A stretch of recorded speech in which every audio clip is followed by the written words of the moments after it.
Bright Tuty. Every student matters. Hello dear students, welcome to another lecture. So in this class, we are going to begin with the 7th chapter of Class A of Alternative English, which is A Visit to Cambridge. Now, unlike the other stories that we've read, which were fiction, those were just the stories which had no reality, no truth, no fact in them. But this story that we shall be reading is something which not only existed in reality, but is also a source of inspiration for many people who are, physically disabled, who have lost no hopes in their lives and do not see anything good happening their way. Now this story, this piece of writing that we shall be reading is written by Firdaus Kanga. Firdaus Kanga himself was a physically disabled man. He went to Cambridge and he met there Stephen Hawking.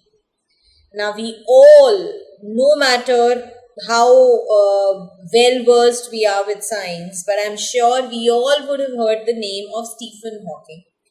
He was an amazing scientist, and on the top of it, he was physically disabled. He was confined to his wheelchair, but irrespective of that, he never let his disability come in his way, and it did not stop him from achieving what he wanted. So this piece of writing that we are going to read is basically about the meeting that Firdaus Kanga had with Stephen Hawking and the kind of interaction they had. What was it that Firdaus Kanga extracted out of this meeting he had? So everything we are going to read in this story. Now before we read,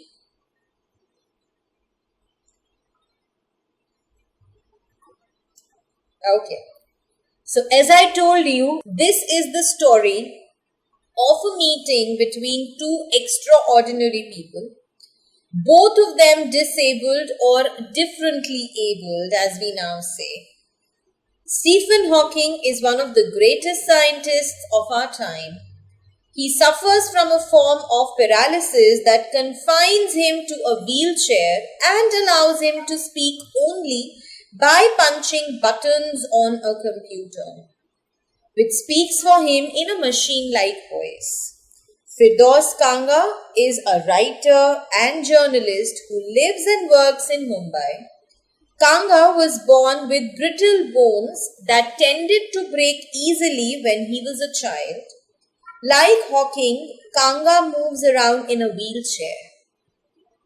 The two great men exchange thoughts on what it means to live life in a wheelchair and on how the so-called normal people react to the disabled. So as I told you, this story is about the meeting of two extraordinary people. Both of them were disabled, or as we call it nowadays, they both were differently abled. One was Stephen Hawking, who is one of the greatest scientists of our times. Now, he suffered from a form of paralysis, because of which his movement was confined. His movement was restricted to the wheelchair. Whatever movement he could make, it was only because of that wheelchair. And how did he speak? By punching the buttons on his computers. So, he had just very little movement left in his fingers. So he would use his fingers to punch the buttons that were there on the computer, and the computer would speak on his behalf. Firdaus Kanga, who is the writer of this story and a journalist as well, who lives and works in Mumbai. Now, Kanga was born with brittle bones. Brittle is something which tends to break easily. Okay, we have brittle nails, brittle hair. So he had brittle bones. So because his bones were so brittle, they could break easily when he was a child. So ever since then, his bones have been very, very brittle and they would break very often. Like Hawking, Kanga also moved around in a wheelchair. Now, these two great men exchanged their thoughts, they exchanged their opinions on how it felt to be like on the wheelchair and how the so-called normal people react to the disabled. So, they discussed about everything. All right. Now, Cambridge was my metaphor for England, and it was strange that when I left, it had become altogether something else, because I had met Stephen Hawking there. So the writer, the author tells us that Cambridge for him was the metaphor for England. So Cambridge for him represented England, we can say. We all have heard of the very famous Cambridge University that is there in England. So according to the writer, England was known because of the Cambridge. Okay, so such was the relationship between them. And he says that it is very strange that when I came back from England, I was altogether a different personality. I had changed, very drastically. Why? Because I met Stephen Hawking there. It was on a walking tour through Cambridge that the guide mentioned Stephen Hawking. Poor man is disabled now, though he is a worthy successor to Isaac Newton, whose chair he has at the university. So, our author was on a tour, so he was just touring around Cambridge when the guide mentioned about Stephen Hawking, and he addressed him as a poor man. Now, poor over here does not mean somebody who has no money. Okay, poor is a word that at times you use for people for whom you feel pity on. Okay, so here poor has been used to talk about somebody on whom you feel pity. So pitiful. So the guide called Stephen Hawking as a man he pitied on, and he told the writer that he is a disabled man, though he is a worthy successor to Isaac Newton. Now, Isaac Newton is one name that each one of us have heard of. Successor means when somebody takes somebody's place. Okay.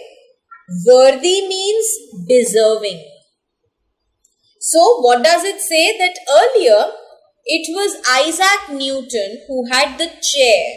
Chair at the university means he had the supreme power, the supreme authority at the Cambridge University. But after him, who succeeded him? Who became his successor? It was Stephen Hawking who took the place of Isaac Newton. And according to the guide, he is a very well-deserved successor.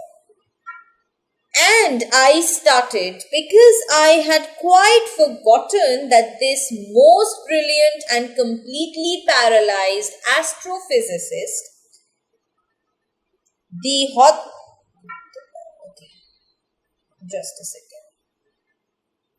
the author of A Brief History of Time, one of the biggest bestsellers ever, lived here. Now, I started means the author was shocked. The moment he heard this, he was shocked. Now, why was he shocked? Because he had not heard, or rather I would say, he had totally forgotten that the most brilliant and the completely paralyzed astrophysicist. Now, who is an astrophysicist? Astrophysics is basically a branch of physics which deals with stars, planets, etc. So, this branch of science is known as astrophysics. So Stephen Hawking was an astrophysicist, and the author, the writer, had totally forgotten that this great scientist, who was now a disabled man, who had once written the book, A Brief History of Time, which is the biggest best-selling novel, which is the biggest best-selling book of its time. He actually lived in the same city he was traveling. When the walking tour was done, I rushed to a phone booth and almost tearing the cord so it could reach me outside, phoned Stephen Hawking's house.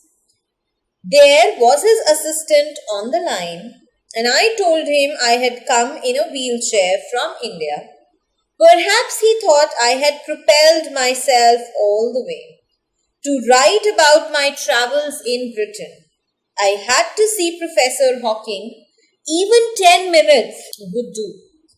Half an hour, he said, from 3:30 to 4. So, the moment our author's tour was done, he rushed to the phone booth. Very quickly he went to the phone booth.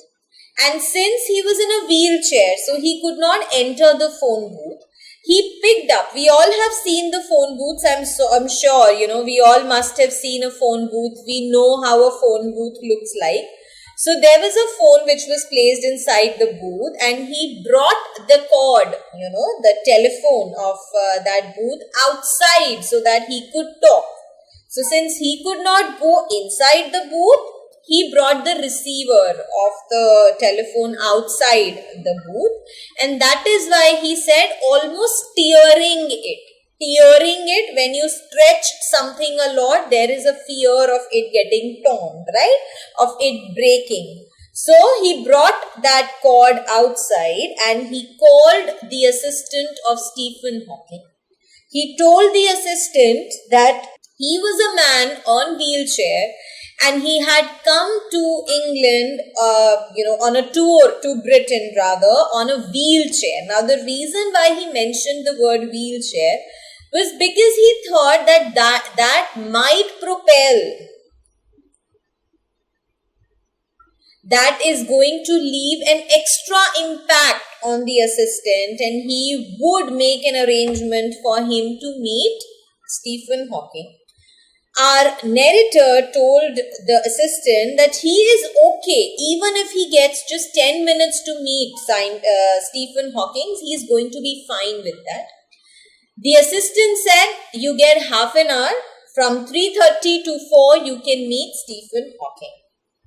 Now, and suddenly I felt weak all over. Growing up disabled, you get fed up with people asking you to be brave, as if you have a courage account on which you are too lazy to draw a check. The only thing that makes you stronger is seeing somebody like you achieving something huge. Then you know how much is possible and you reach out further than you ever thought you could. So the narrator suddenly, when he realized that he was going to meet Stephen Hawking, the next day, the man who was very much similar to him because he also was, a disabled man. He was specially abled. He was differently abled, to be precise. So when he got to know about that and when the feeling dawned on him, he started feeling weak all over. Why did he start to feel weak? Because being a disabled man himself, he remembered about all the things that people would say to him in order to encourage him, in order to motivate him, in order to make him do better in life. So he remembers that, people would tell you to be courageous, people would tell you to be brave, and you would get so fed up of it, and the feeling that you will get in your mind is, when people would continue to tell you to be brave, be strong. So listening to all these things, Firdaus Kanga says that he would feel as if we, the disabled people, we have some courage account. Okay, here the word account is mentioned. What happens? We have an account in the bank wherein we put money. Whenever we need money, we write a check and we draw that amount of money from our checks. Right? This is what we do. So here the narrator has compared it to a courage account. So he says that the people at times make me feel that we, the disabled people, have some account wherein we put all the courage. But we are so lazy that we don't draw a check and we bring out any courage of that. So we are storing our courage in that account, but we are lazy to get it out of our accounts and to use it, to apply it in our lives. So he was very fed up with all the advices he would get from people. He says that the only thing that gives a disabled man some strength was when he would see somebody like him, to see somebody like you who has achieved something very huge, something big and grand in his life. It is after meeting such a man that you realize that there are so many possibilities for you to explore in life, that if you try to reach out further, you can. You have to give it your best shot.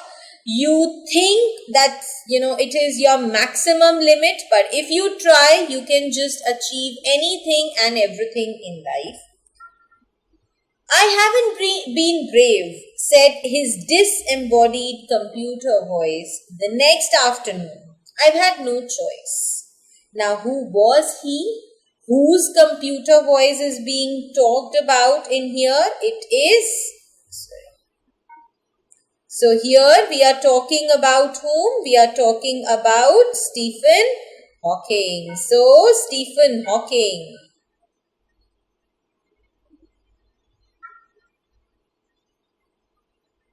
As I had told you earlier, that because of being paralyzed, Stephen Hawking could not speak. So he had just light movements left in his fingers, and on his computer he would punch the buttons and then the computer would give the answers. That is why here computer voice is used. And how was this computer voice? It was disembodied. Disembodied, it was separate, it was different. Obviously, your original voice is going to have no likeness, no similarity to the voice of a computer, of a robot, right? Of a machine. So, the next afternoon, when the author went to meet Stephen Hawking answered to the poet in his computer voice by saying that I have not been brave. I don't think there is anything that I have done which I would call as brave. I've had no choice. On the other hand, he said, whatever I did was because I had no choice in life. So Stephen Hawking told the author that whatever he has achieved in his life was not because he was brave or he was strong, he was courageous. No. He was able to do that because according to him, he had no choice. He had to do it and therefore he did it. Surely, I wanted to say, living creatively with the reality of his disintegrating body was a choice. But I kept quiet. I felt guilty every time I spoke to him, forcing him to respond. There he was, tapping at the little switch in his hands, trying to find the words on his computer with the only bit of movement left to him. His long, pale fingers, every so often his eyes would shut in frustrated exhaustion. And sitting opposite him, I could feel his anguish. The mind buoyant with thoughts that came out in frozen phrases and sentences, stiff as corpses. So, when Stephen Hawking told the author that he did everything because he had no choice, at that time, our writer wanted to say to Stephen Hawking that the way he is living with his disintegrated body, disintegrated, separate, all his body parts, they've got no connection in totality, and he's just surviving with his body for the sake of it. He's paralyzed, he cannot speak, he cannot move, he's using the buttons on the computer to speak. So his body was totally disintegrated, it was totally unconnected. But despite that, the creative way in which he had put his own body, the creativity with which he was living his life. So the narrator wanted to say that indeed is very, creative, and doing this way was not a choice. You did that because you wanted to. But our narrator did not say anything, because every time he asked something, he was forcing Stephen Hawking to answer him back. And how did Stephen Hawking answer? As I told you, he had just very little movement left in his fingers. He would gather whatever strength he had. So with his fingers, he answered him with a lot of difficulties. Now, every so often, his eyes would shut in frustration, in exhaustion. Exhaustion, tiredness. Obviously, the only movement the man was left with was in his fingers, and he was using his fingers so much that it would make him feel very tired very quickly. So that tiredness, that irritation was very well evident in Stephen Hawking's eyes. And sitting opposite him, I could feel his anguish. Anguish, pain. The writer said, when I was sitting opposite Stephen Hawking, I could feel his pain. I could feel the pain of a man whose mind was buoyant with the thoughts, whose mind was active with multiple thoughts. There were multiple things which were going on actively in his mind. But what came out of his mouth were frozen phrases. Frozen, stuck. Those phrases, those sentences which got stuck in the middle, and sentences that were as stiff as corpses. Corpses, the dead bodies. Stiff, rigid, something that lacks flexibility. So the man, Stephen Hawking, had a mind which was highly creative. It was very active with thoughts. But when it came to expressing his thoughts, when it came to speaking those thoughts, what actually came out of his mouth was simply those phrases which were stuck in the middle, or which seemed very rigid, very plain, very mechanical, like that of a corpse. A lot of people seem to think that disabled people are chronically unhappy. I said, I know that's not true myself. Are you often laughing inside?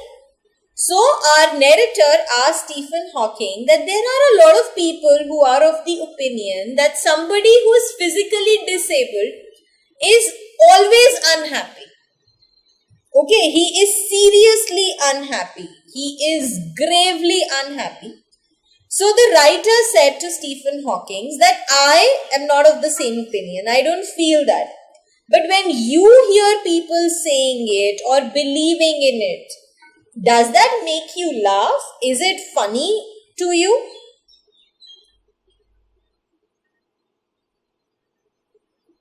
Okay. About 3 minutes later, he responded, I find it amusing when people patronize me. So what answer did he say? And it took him 3 minutes to use separate words on his computer and to join them in order to make a sentence.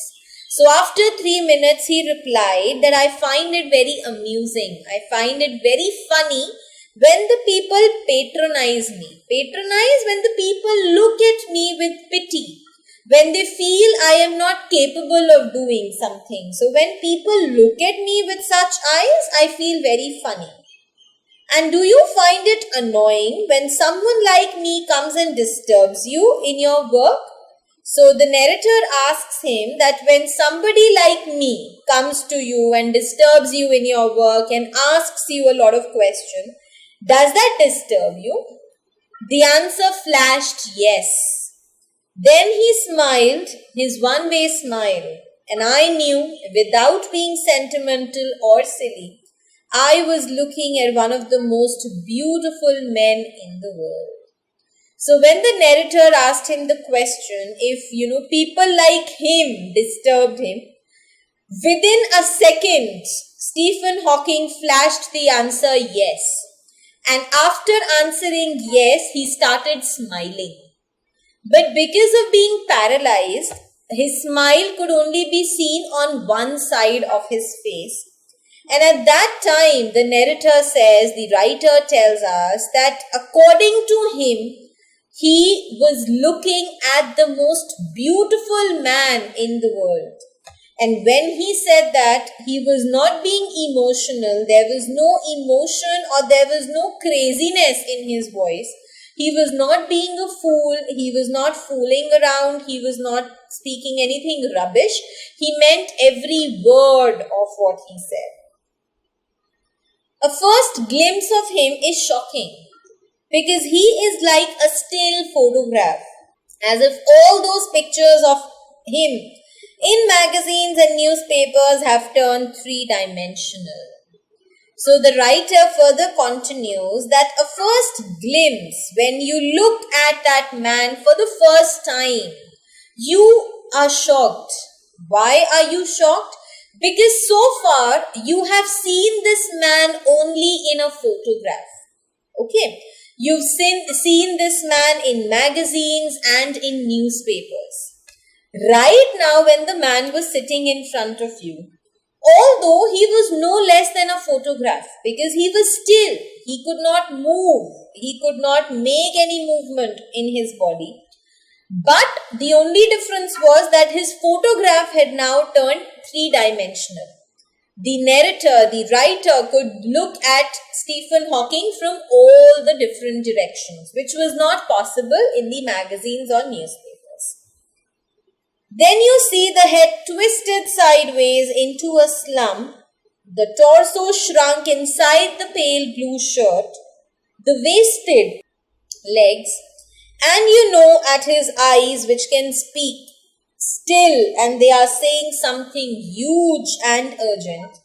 It is hard to tell what, but you are shaken because you have seen something you never thought could be seen. So the writer further continues to describe to us Stephen Hawking. Since he was, differently able, since he was paralyzed, so his head was twisted sideways into a slump. So his head hung to one side. Okay, it was not rigid, it was not stiff, it hung on to one side.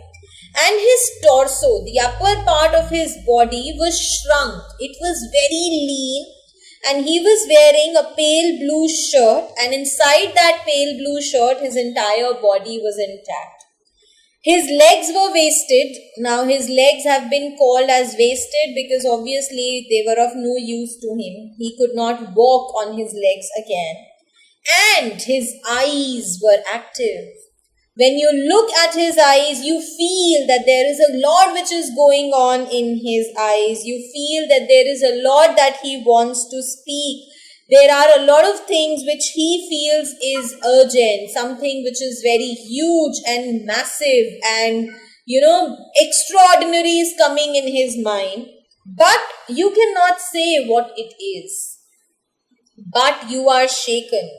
When you sit in front of that man, you are shaken off the grounds because you see somebody you never thought you'd be able to see in your life.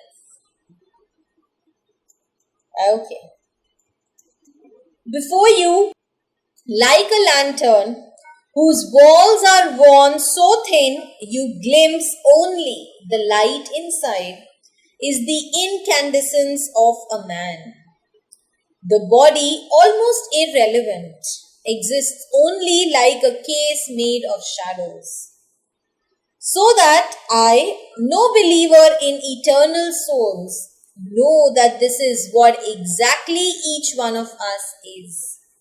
Everything else is an accessory. So he tells us that in front of him was sitting a man who had an incandescent glow in him, who had light, who had glow inside him. Now this man has been compared to a lantern. Okay, so Stephen Hawking has been compared to a lantern.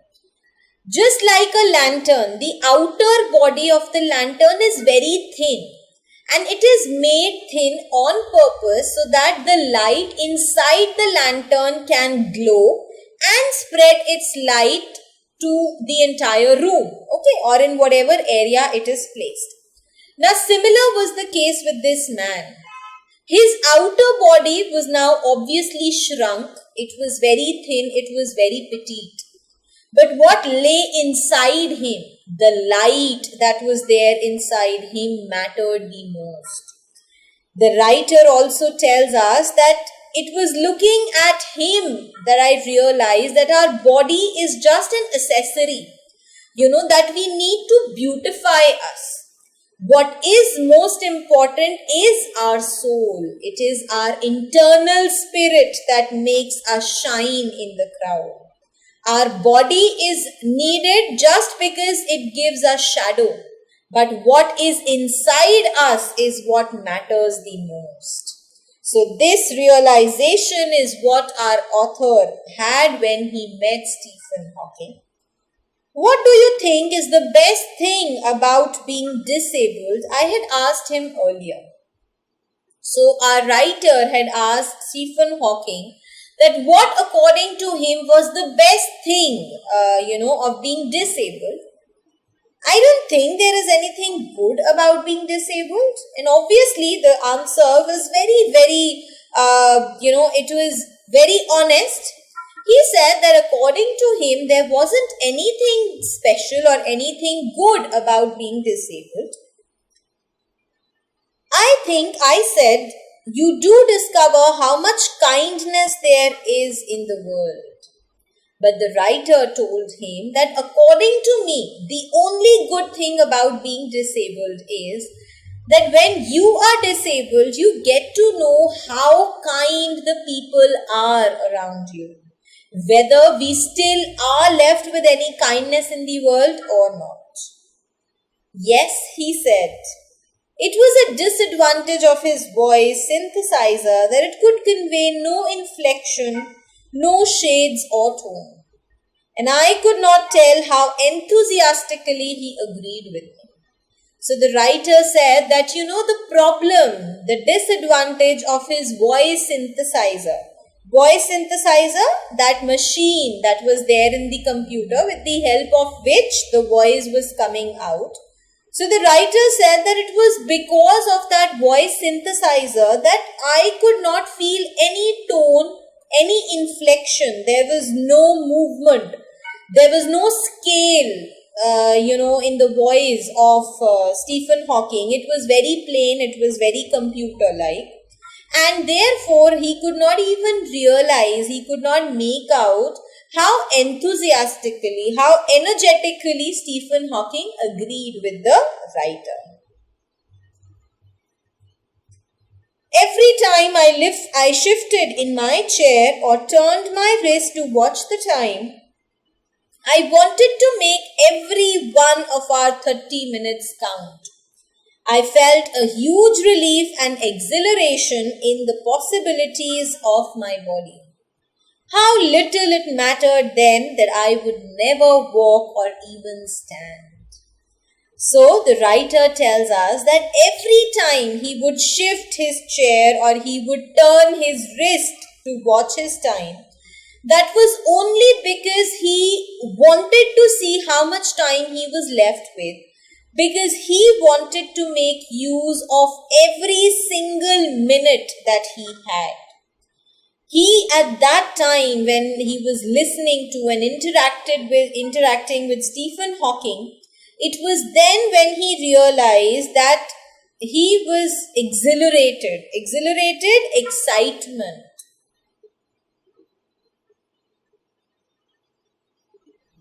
So there was some excitement, some joy, some relief that he felt at that time in all the possibilities of his body. He realized that despite being disabled, there were so many uses that he could bring to his body. How little it mattered to him then. It did not matter to him at that point that he would not be able to walk or even stand. Why? Because looking at Stephen Hawking, he had understood that it is not your body or how much movement you have in your body that matters, but what is there inside you and what is in here, in your mind, that makes you different from the others. Okay. I told him how he had been an inspiration beyond cliche for me and surely for others. Did that thought help him? Now, the writer further told to Stephen Hawking that though it was a cliche is something which is said so often, it is said so regularly that it loses its charm, it loses its value. So he said to Stephen Hawking that it might sound a cliche to you. You must be tired of listening to this from all the people. But you are an inspiration to me. You are a motivation for me. And then he asked him if this thought helped him feel any better. No, he said. And I thought how foolish I was to ask. So Stephen Hawking straightaway replied no, and the author, the writer, understood his mistake. So my dear students, I'm going to pause here now. We've read about Stephen Hawking, the problem that he was facing, and the meeting that was initiated by our writer Firdaus Kanga, and what all things he learned when he met Stephen Hawking. So I'm going to pause here now. In my next video, I shall complete this chapter as well as discuss the back exercises. So I shall see you all now in my next lecture.